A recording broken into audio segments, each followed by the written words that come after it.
Alors, par rapport à l'emplacement du mot dans la palette des calques, il est complètement indépendant de ceci. On va faire un autre système d'écrêtage, un autre masquage avec le mot Nevada.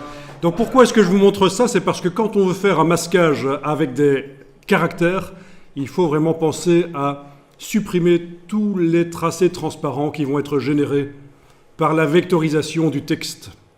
Si vous ne les supprimez pas, vous n'arriverez pas à faire votre masquage. On va le faire ensemble, vous allez comprendre. Alors voilà, vous sélectionnez le mot. Ce sont des lettres vectorielles, mais on n'a pas accès aux vecteurs, ce sont des caractères. Pour vectoriser les caractères, on ne va pas dans la palette vectorisation, on demande simplement menu texte vectorisé. Menu texte en haut de l'écran vectorisé. Et là, vous avez plus la possibilité de changer le nom, puisque c'est vectorisé maintenant, ce sont des vecteurs. Bon, l'avantage, c'est qu'on peut s'amuser à essayer de faire un logo, par exemple, avec, c'est-à-dire être créatif, modifier les lettres, par exemple, avec la flèche blanche, pas la flèche blanche plus, la flèche blanche. Je clique à côté de tout, je vais pouvoir aller englober une partie, pour sélectionner une partie, donc avec la flèche blanche, toute simple. D'abord, cliquer à côté de tout, bien sûr, pour désactiver tous les vecteurs qui ont été générés. Sélectionner une partie éventuellement, et puis avec les flèches au clavier et la touche majuscule, on peut bouger des choses. Voilà, vous allez pouvoir être créatif comme ça.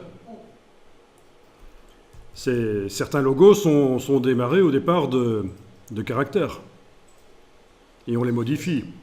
On peut aussi les combiner avec une photo, avec un clip art.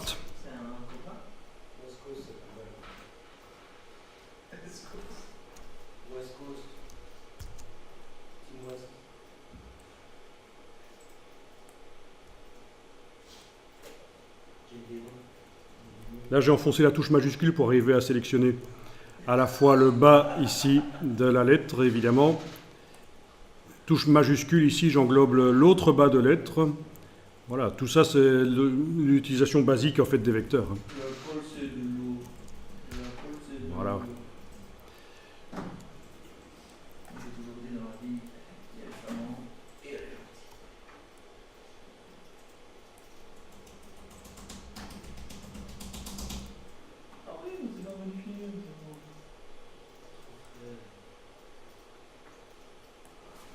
Enfin, peu importe comment vous modifiez votre logo, on va maintenant faire en sorte qu'on puisse faire apparaître une photo à travers. Donc, bien sûr, on a pris là une photo, ça va être une photo... C'était quoi l'autre photo d'ailleurs qu'on avait?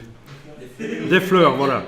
On va faire apparaître des fleurs à travers, mais ça pourrait être une texture, ça pourrait être un dégradé fait dans Photoshop avec... voilà, plein de choses.